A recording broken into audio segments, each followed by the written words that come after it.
नमस्कार मोर प्रिय श्रोता बंधु आपण मानक पई आज मो गप पेड़ी अछि गोटे सुंदर कहानी। आपण मानक अनुरोध कहानी को आरंभ रु शेष जाए सुनंतु कहानी रो रहस्य बुझी परिबे। मो ना रेखा, मो भल पाई बाहेथिली। प्रेम करबा कोन दोष? प्रेम करी बाहेबा कोन एते भूल जे मते एपरी दंड मिलिथिला? मते एमिति दंड मिलिथिला जे जहा आपण माने सुनिले आपण मानकर होश उड़ी जिवो। मो संदीप को बहुत भल पाउथिली। सेथिपई आमे बाहे सरिता आंटी को घर को जाइथिलु। आमको मो बापा माँ छाड़िबा पई जाउथिले। आपण माने भाबुथिबे ए की बाहागर जेउठी पुओ घर लोके केही नाहंती। बाहे सरिता आंटी को घर को जाउछंती। ए सरिता आंटी किए? सतरे पुओर कोन केही नथिले ना आउ किछि रहस्य अछि? आसंतु कहानीटी को संपूर्ण सुनिबा। मो माँ संदीप को कहिले सहर रे भल घर मिल तो पुओ, तुमे गोटे भल घर नहीं जाओ। संदीप कहिले माँ थरे प्रमोशन हो जाऊ निश्चय गोटे घर नहीं जिबू। किए कौन बाहागर पर पेइंग गेस्ट होई रुहे? संदीप कहिले बाहागर पूर्वर पेइंग गेस्ट हिसाब रे रहुथिली, एबे भड़ाटिया होई रही जिबी। मो कहिली माँ मो संदीप को कहिथिली आमे बाहागर पर सेही आंटी को घरे रहिबा। से आंटी बहुत भल, तांकर एटी केही नाहंती।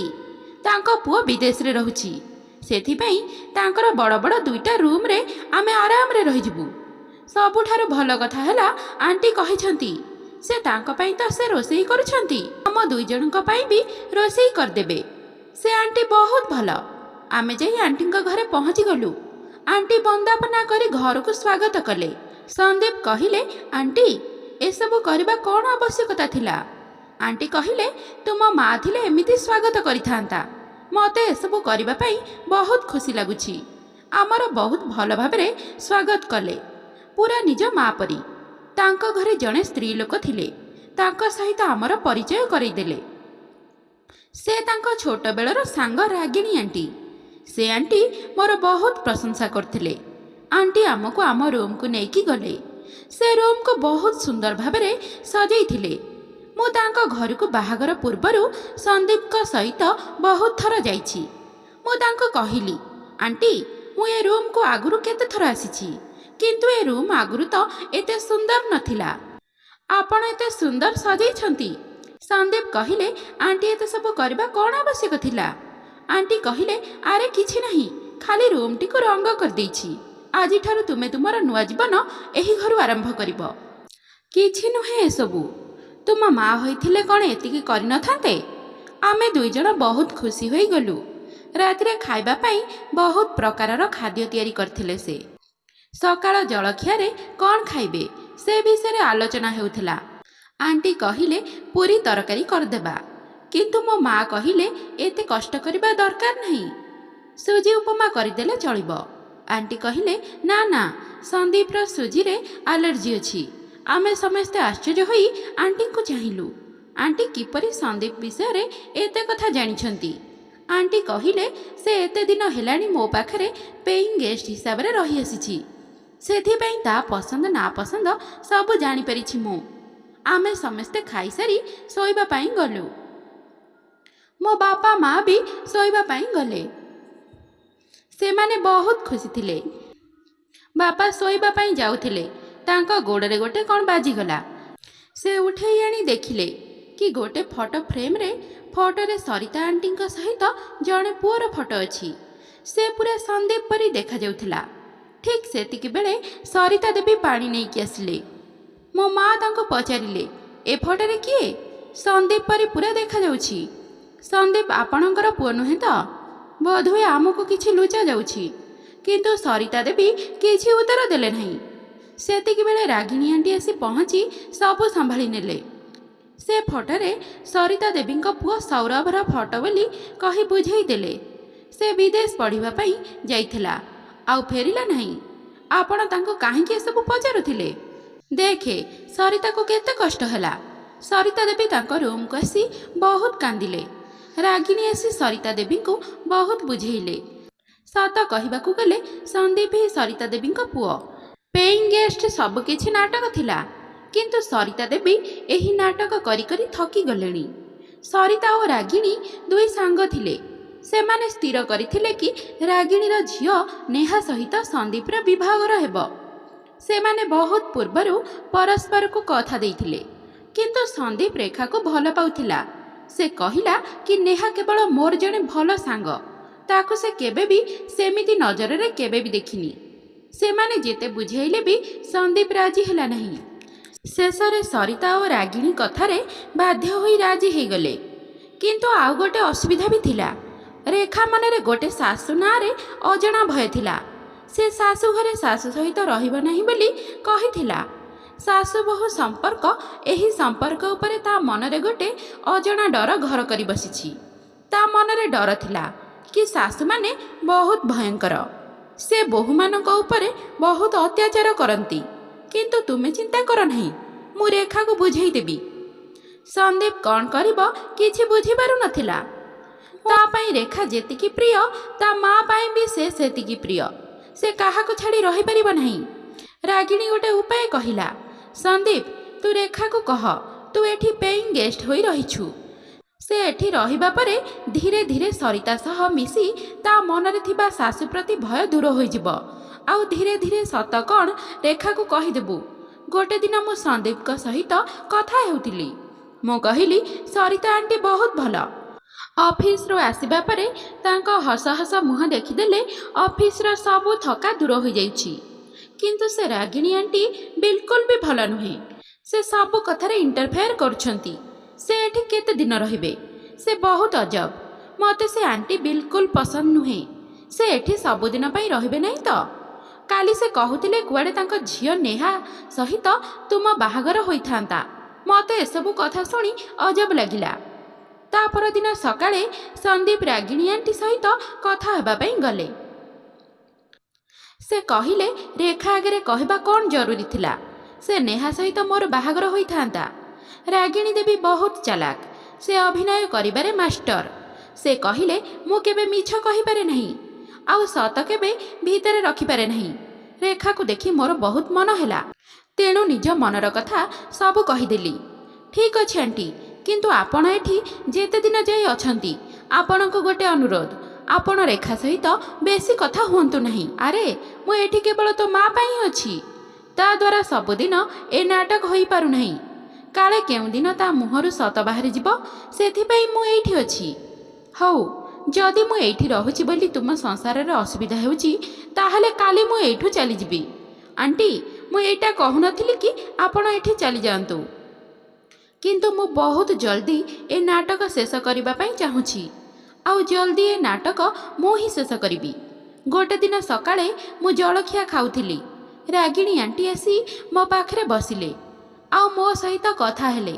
ସେ କହିଲେ ତୋ ଶାଶୁ ମା ସହିତ ଭେଟିବାର ଇଚ୍ଛା ଅଛି କି ନାହିଁ? ମୁଁ କହିଲି ହଁ, ନିଶ୍ଚୟ ଭେଟିବି। କାହିଁକି, କିଛି କଥା ଅଛି କି? ସେ କହିଲେ ମୁଁ ଯେତେବେଳେ ପ୍ରଥମେ ମୋ ଶାଶୁ ସହିତ ଭେଟିଥିଲି, ସେ ମୋ ସହିତ ବହୁତ ଭଲରେ ପୁରା ନିଜ ମା ପରି କଥା ହେଇଥିଲେ। କିନ୍ତୁ ମୋ ସ୍ୱାମୀ ଚାକିରିକୁ ବାହାରକୁ ଗଲା ପରେ ସେ ତାଙ୍କ ଅସଲି ରୂପ ଦେଖେଇଦେଲେ।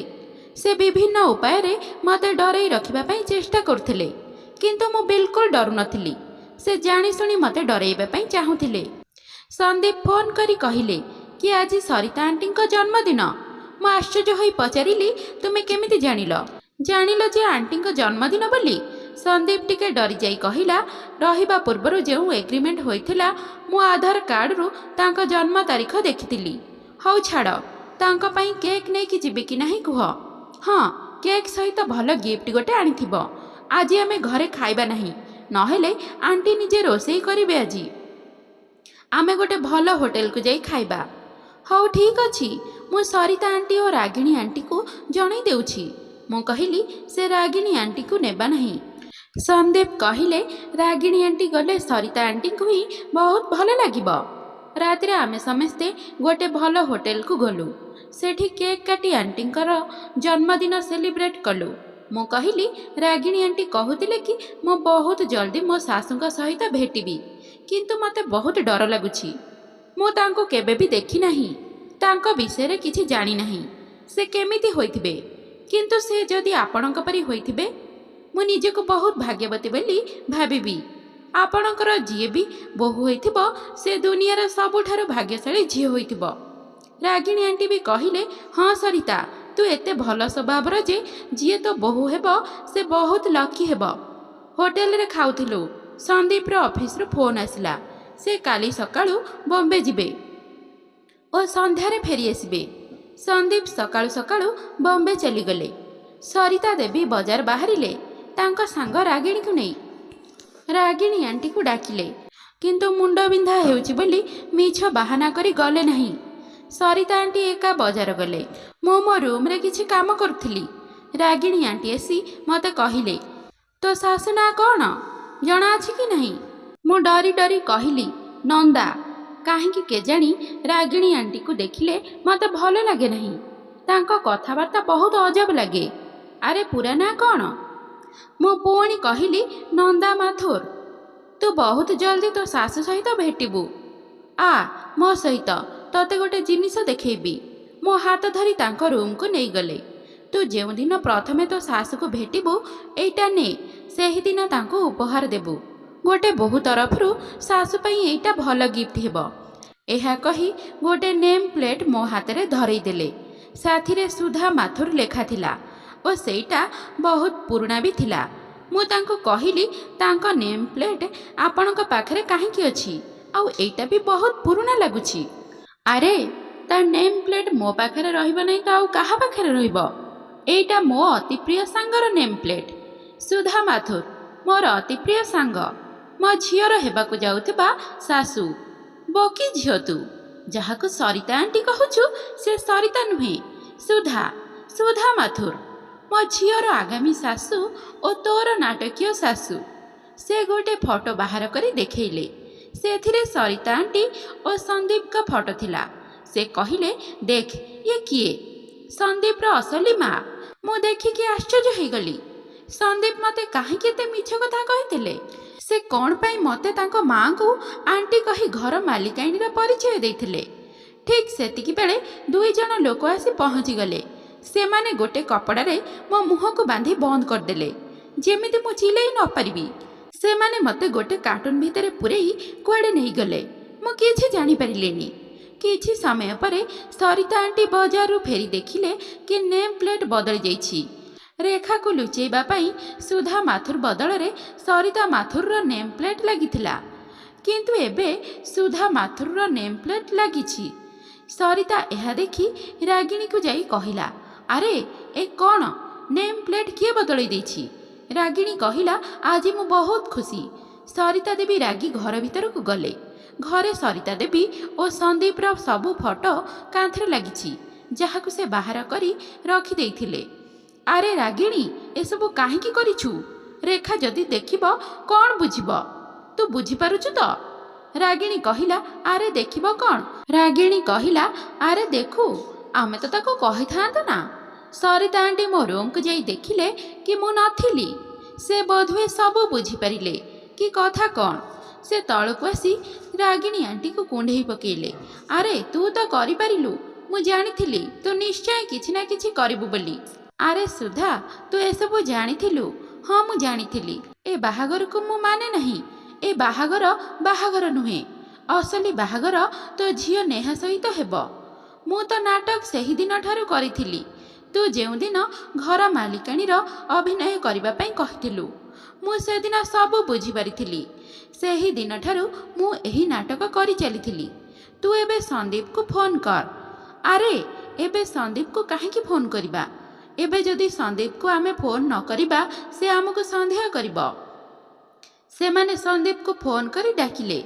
ସୁଧା ସନ୍ଦୀପକୁ କହିଲା, ଆମେ 2 ଜଣ ବଜାରକୁ ଜିନିଷ ପାଇଁ ଯାଇଥିଲୁ। ଘରେ ଆସି ଦେଖିଲା ବେଳକୁ ରେଖା ନାହିଁ। ତାକୁ ଫୋନ୍ କଲୁ, କିନ୍ତୁ ତା ଫୋନ୍ ଲାଗୁନଥିଲା। ସନ୍ଦୀପ କହିଲେ, ମା, ଆମକୁ ଏବେ ପୋଲିସକୁ ଡାକିବା ଦରକାର। ରାଗିଣୀ ଆଣ୍ଟି କହିଲେ, ପୋଲିସ ଡାକି କ'ଣ କରିବା? କିଏ ହଜିଯାଇଛି? ପେଇଂ ଗେଷ୍ଟ ନା ବୋହୂ? ମୋର ସବୁ ଭୁଲ। ମୋତେ ଏମିତି କିଛି ଉପଦେଶ ଦେବାର ନଥିଲା। ସୁଧା ଏମିତି ବହୁତ ଚିନ୍ତିତ ଅଛି। ଯଦି ପୋଲିସକୁ ଡାକିବା ସେ ଆହୁରି ଚିନ୍ତିତ ହୋଇଯିବେ ଓ ଏମିତି ବି ତାକୁ ହାଇ ବ୍ଲଡ଼ ପ୍ରେସର। ଯଦି ପୋଲିସକୁ ଡାକିବା ପୋଲିସ ଆଗରେ କିଛି ମିଛ ବି କହିହେବ ନାହିଁ। ତାଙ୍କୁ ସବୁ ସତ କଥା କହିବା ପାଇଁ ପଡ଼ିବ। ରେଖା ବାପା ମା ସବୁ ସତ ଜାଣିପାରିବେ। ଆମର ବହୁତ ବଡ଼ ବଦନାମ ହେବ। ଆମେ କାହାକୁ ବି ମୁହଁ ଦେଖାଇ ପାରିବା ନାହିଁ।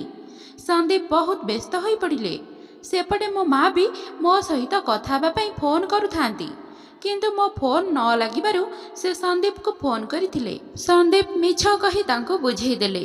ଆଉ ସରିତା ଆଣ୍ଟି ମାନେ ମୋ ଶାଶୁ ଓ ରାଗିଣୀ ଆଣ୍ଟି ବସି କଥା ହେଉଥିଲେ। ରାଗିଣୀ ଆଣ୍ଟି କହିଲେ ନେହାକୁ ମୁଁ ଡାକି ଦେଉଛି। ସେ ଏଠି ରହିଲେ ସନ୍ଦୀପର ମନ ଟିକେ ବଦଳିଯିବ।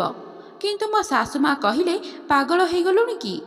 ଏବେ ନୁହେଁ, ମୁଁ ଠିକ୍ ସେ ଜାଣିବା ପାଇଁ ଚାହୁଁଛି ସେ ରେଖା କାମ ଠିକ୍ରେ ଶେଷ କରିଛୁ କି ନାହିଁ। ଆରେ ଆଜିକୁ 6 ଦିନ ହେଇଗଲାଣି। ତାକୁ ଏମିତି ଜାଗାରେ ରଖିଛୁ ଯେ ନ ଖାଇ ନ ପିଇ ତା କାମ ଶେଷ ହୋଇଯିବଣି। ମୋ ଶାଶୁ କହିଲେ ମୋତେ ସେଠାକୁ ନେଇକି ଯିବୁନି। ଆରେ ମୋ କଥାରେ କ'ଣ ତୋର ଭରସା ନାହିଁ? ଆରେ କେମିତି ଭରସା ନାହିଁ? ମୋ ଠାରୁ ତୋ ଉପରେ ବେଶୀ ଭରସା ଅଛି। କିନ୍ତୁ ସନ୍ଦୀପ ପାଇଁ ବହୁତ ଚିନ୍ତା ହେଉଛି। ମା ନା ମୁଁ ପୁଅ ଖୁସି ପାଇଁ ଖୁସି ମନରେ ଜେଲ୍ ପଳେଇ ଯିବି, କିନ୍ତୁ ପୁଅ ପାଦରେ କଣ୍ଟା ଫୁଟିବା ପାଇଁ ଦେବି ନାହିଁ। ମୋ ସ୍ୱପ୍ନକୁ ବି ମୁଁ ପୂରଣ କରିବା ପାଇଁ ଚାହୁଁଛି, କିନ୍ତୁ ଯେତେବେଳେ ସ୍ୱପ୍ନ ପୂରଣ କରିବି, ଯେତେବେଳେ ସତଟା କ'ଣ ନିଜ ଆଖିରେ ଦେଖିବି, ରାଗିଣୀ ଆଣ୍ଟି ସରିତା ଆଣ୍ଟିକୁ ମୋତେ ଯେଉଁଠିକି ନେଇ ବନ୍ଦୀ କରିକି ରଖିଥିଲେ ସେଠିକୁ ନେଇକି ଯିବା ପାଇଁ ରାଜି ହେଇଗଲେ। ମୁଁ ବିନା ପାଣିରେ ଛଟପଟ ହେଉଥିଲି। ମୁଁ ରୁମ୍ ଭିତରେ ଥିଲି। କିଏ ଆସିବାର ଶବ୍ଦ ହେଲା, କିନ୍ତୁ ମୁଁ ଝରକା ପଟେ ଯେତେ ଡାକିବା ପାଇଁ ଚେଷ୍ଟା କଲି, କିନ୍ତୁ ସେ ମୋ ଡାକ ଶୁଣିପାରିଲେନି ଓ ପଳେଇ ଗଲେ। କାହିଁକି ନା 6 ଦିନ ହେଲାଣି ମୁଁ କିଛି ନ ଖାଇ ନ ପିଇ ଦୁର୍ବଳ ହୋଇଯାଇଥିଲି। ଜୋରରେ ଡାକିବା ପାଇଁ ମୋ ଦେହରେ ଶକ୍ତି ନଥିଲା। ମୁଁ ବିନା ଖାଦ୍ୟ ଓ ପାଣିରେ ଥକି ପଡ଼ିଥିଲି ଆଉ ଶୋଇ ପଡ଼ିଥିଲି। ସେତେବେଳେ କିଏ ଆସିଲେ? ମୁଁ ଟିକେ ଆଖି ଖୋଲି ଦେଖିଲି। ମୁଁ ଯାହା ଦେଖିଲି ତାହା ସ୍ୱପ୍ନରେ ବି କେବେ ଭାବିନଥିଲି। ମୁଁ ଜାଣିଥିଲି ରାଗିଣୀ ଆଣ୍ଟି ବହୁତ ଖରାପ, କିନ୍ତୁ ସରିତା ଆଣ୍ଟିଙ୍କର ଏ କି ରୂପ? ଏଇଟା ସତ ନା ଯାହା ପୂର୍ବରୁ ଦେଖିଥିଲି ତାହା ସତ? ମୁଁ କିଛି ବୁଝିପାରୁନଥିଲି। ସେ ରାଗିଣୀ ଆଣ୍ଟିକୁ କହୁଥିଲେ, ଆରେ ସେ ତ ଏଯାଏ ମରିନି, ତୁ କେମିତି କାମ କରିଛୁ? ଏମିତି ଅଧା କାମ? ମୁଁ ଭାବିଥିଲି ସେଦିନ ତୋ ଗୁଣ୍ଡାମାନେ ଆକୁ ମାରି ଶେଷ କରିଦେଇଥିବେ। ତୋ ଦ୍ୱାରା କିଛି ହେବ ନାହିଁ। ଯା ସେଠି ଯେଉଁ ଲୁହାର ରଡ଼୍ ପଡ଼ିଛି ତାକୁ ନେଇକି ଆ। ମୁଁ ଆଜି ନିଜ ହାତରେ ତାକୁ ମାରିବି। ଆରେ ସୁଧା, ତୁ ନିଜେ ମାରିବୁ? ରାଗିଣୀ ଆଣ୍ଟି ବହୁତ ଖୁସି ହୋଇ ସେ ଲୁହା ରଡ଼୍ ଆଣି ମୋ ଶାଶୁଙ୍କୁ ଦେଲେ। ସେ ମୋତେ ମାରିବା ପାଇଁ ରଡ଼୍ ଉଠେଇଲେ। ମୁଁ ଡରରେ ମୋ ଆଖି ବନ୍ଦ କରିଦେଲି, କିନ୍ତୁ ମୋତେ ରାଗିଣୀ ଆଣ୍ଟିଙ୍କ ଚିଲେଇବାର ଶବ୍ଦ ହେଲା। ମୁଁ ଆଖି ଖୋଲି ଦେଖିଲି ତ ସେ ମୋତେ ନ ମାରି ରାଗିଣୀ ଆଣ୍ଟିଙ୍କ ମୁଣ୍ଡକୁ ଗୋଟେ ପାହାର ଦେଇଛନ୍ତି। ସେ ତଳେ ପଡ଼ି ଛଟପଟ ହେଉଛନ୍ତି। ସେ ମୋତେ ଉଠେଇଲେ, କହିଲେ ମୋ ଝିଅ ଉଠ, ମୁଁ ତୋତେ ନେବା ପାଇଁ ଆସିଛି। ସେ ମୋତେ ଧରିକି ନେଉଥିଲେ କି ରାଗିଣୀ ଆଣ୍ଟି ମୋ ଶାଶୁଙ୍କ ଗୋଡ଼ ଧରି ନେଲେ, କହିଲେ ମୁଁ ତୁମକୁ ଯିବା ପାଇଁ ଦେବି ନାହିଁ। ତୁ ମୋତେ ଏମିତି ଧୋକା ଦେଇପାରିବୁନି। ମୋ ଶାଶୁ ପୁଣି ଆଉ ଗୋଟେ ପାହାର ତାଙ୍କୁ ଦେଇ କହିଲେ, କ'ଣ ତୋତେ ଏକା ନାଟକ କରି ଆସେ? ମୁଁ ତୋ କଥାରେ ଫସି ବହୁତ ଭୁଲ କରିଥିଲି। ହଁ, ମୁଁ ରେଖାକୁ ଘୃଣା କରୁଥିଲି, କାହିଁକି ନା ସେ ତା ଶାଶୁ ସହିତ ରହିବା ପାଇଁ ଚାହୁଁନଥିଲା। ଶାଶୁ ନାଁରେ ତା ମନରେ ବହୁତ ଡର ଥିଲା। କିନ୍ତୁ ମୋ ଜନ୍ମଦିନରେ ସେ ଯେଉଁ ମୋ ବିଷୟରେ କହିଲା, ସେହି ଦିନଠାରୁ ତା ପାଇଁ ଥିବା ଘୃଣା ସବୁ ଭଲ ପାଇବାରେ ପରିଣତ ହୋଇଯାଇଥିଲା। ତୁ କ'ଣ ଭାବିଥିଲୁ ମୋ ବୋହୂକୁ ମୁଁ ଏମିତି ଛାଡ଼ି ଦେଇଥାନ୍ତି? ମରିଯିବା ପାଇଁ ଛାଡ଼ି ଦେଇ ପାରିଥାନ୍ତି? ମୋର ଏମିତି ବୋହୂ ପାଇ ନିଜକୁ ମୁଁ ଗର୍ବ କରୁଛି, ତତେ ଘୃଣା କରୁଛି। ମୋର ଭୁଲ ହେଇଗଲା କି ଜୀବନ ସାରା ତତେ ମୋ ସାଙ୍ଗ ବୋଲି ଭାବିଥିଲି। ଏବେ ମୁଁ ବୁଝିପାରୁଛି, କେବଳ ତୋ ଝିଅ ସହିତ ସନ୍ଦୀପର ବାହାଘର ହୋଇପାରିନଥିଲା ବୋଲି ଏସବୁ ଖେଳ ତୁ କାହିଁକି ଖେଳୁଥିଲୁ? ସେ ରୁମ୍ରେ ସନ୍ଦୀପ ଓ ମୋର ଫଟୋ ରଖି ରେଖା ବାପା ମାଙ୍କ ମନରେ ସନ୍ଦେହ ସୃଷ୍ଟି କରିବା ଓ ସେଦିନ ଜଳଖିଆ ଖାଇବା ବେଳେ ରେଖାକୁ ଶାଶୁ ବିଷୟରେ ଭୁଲ ତଥ୍ୟ କହି ଡରେଇବା। ସେ ପୋଲିସକୁ ଡାକି ସବୁ ସତ କଥା କହିଦେଲେ। ରାଗିଣୀ ଆଣ୍ଟି ମୋତେ ଜୀବନରୁ ମାରିଦେବା ପାଇଁ ଚେଷ୍ଟା କରିଥିଲେ। ସେଥିପାଇଁ ପୋଲିସ ତାଙ୍କୁ ଆରେଷ୍ଟ କରିନେଲା। ମୋ ମନରେ ଥିବା ଶାଶୁ ପ୍ରତି ଡର ଭୟ ଦୂର ହୋଇଗଲା। ସବୁ ଶାଶୁ ଦୁଷ୍ଟ ନୁହନ୍ତି କି ସବୁ ବୋହୂ ବି ପୁଅକୁ ଶିଖେଇ ମା ଠାରୁ ଦୂର କରନ୍ତି ନାହିଁ। ଶାଶୁ ବି ମା ପରି ଟିକେ ଖଟା ଓ ଟିକେ ମିଠା ହୋଇଥାନ୍ତି। ସେହିପରି ବୋହୂ ବି ଝିଅ ପରି ସର୍ବଗୁଣ ସମ୍ପନ୍ନ ହୋଇନଥାନ୍ତି। ସମାପ୍ତ। ତ ଶ୍ରୋତା ବନ୍ଧୁମାନେ, ଆଶା କରୁଛି ଆଜିର ଏହି କାହାଣୀଟି ଆପଣମାନଙ୍କୁ ନିଶ୍ଚିତ ପସନ୍ଦ ଆସିଥିବ। ଆଉ ପସନ୍ଦ ଆସିଥିଲେ ଭିଡ଼ିଓଟିକୁ ଲାଇକ୍, ସେୟାର ଓ ଚ୍ୟାନେଲକୁ ସବସ୍କ୍ରାଇବ୍ କରିବାକୁ ବିଲକୁଲ ବି ଭୁଲନ୍ତୁ ନାହିଁ। ତେବେ ଆଜି ପାଇଁ ରହୁଛି, ବାଏ। ପୁଣି ଦେଖା ହେବ ଆଉ ଏକ ସୁନ୍ଦର କାହାଣୀ ସହିତ ଆଉ ଏକ ନୂଆ ଭିଡ଼ିଓରେ। ଧନ୍ୟବାଦ।